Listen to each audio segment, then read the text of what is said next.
As United States involvement in Vietnam escalated in the early 1960s, Bell's HU-1 Iroquois, or Huey, became the primary helicopter for all airborne combat operations. The new concept of air cavalry required U.S. forces to be highly mobile across a wide area. That concept was made practical by the Huey.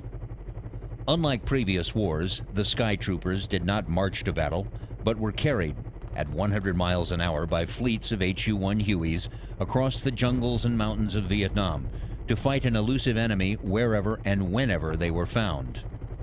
It didn't take long to see that unarmed Hueys were vulnerable to ground fire from the Viet Cong and North Vietnamese troops, especially as they came down to drop their soldiers in a landing zone. With no ground troops or artillery to soften up the defenses, the simplest way to clear a landing zone was from the air.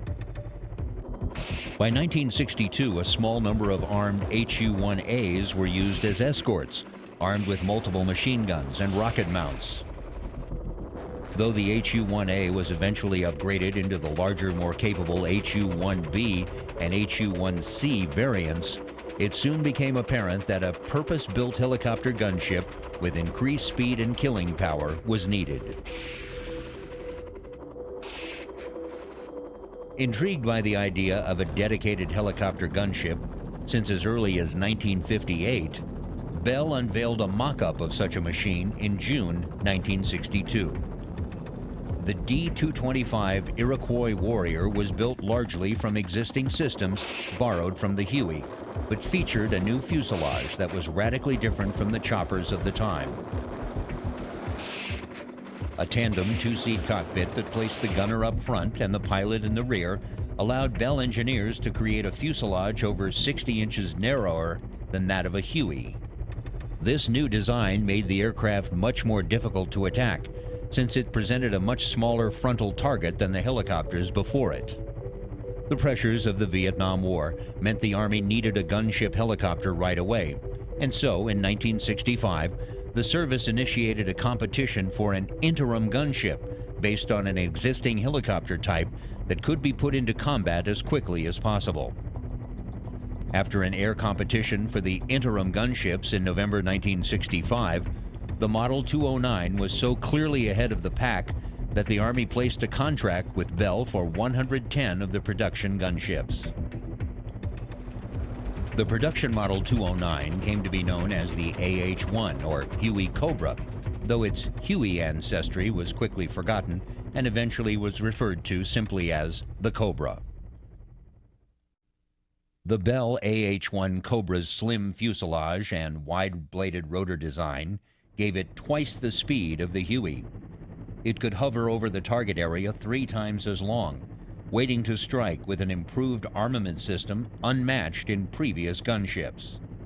The Cobra was armed with a 2.75-inch folding fin aerial rockets and a chin turret-mounted M134 7.62mm minigun and the M129 40mm grenade launcher.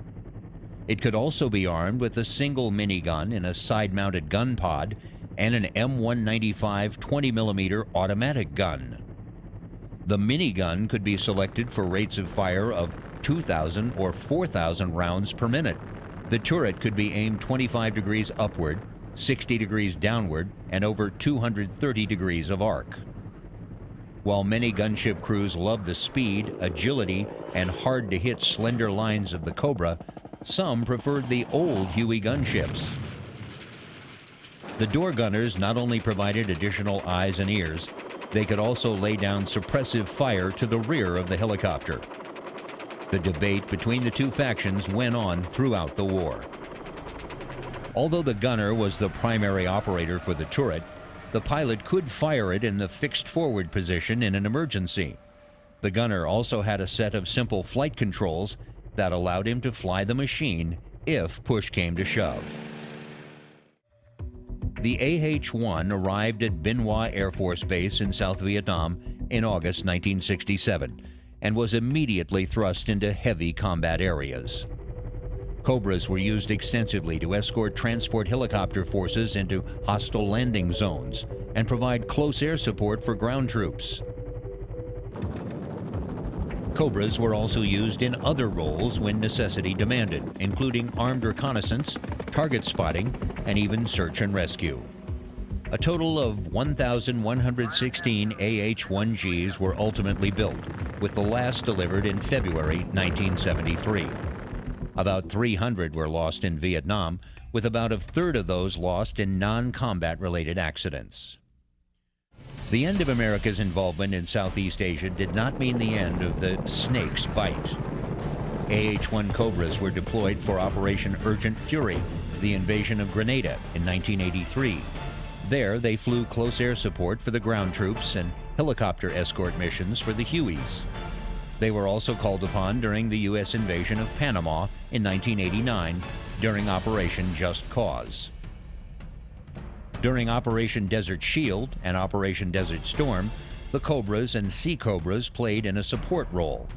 The aircraft were fitted with engine inlet sand filters and operated from forward sites in the desert.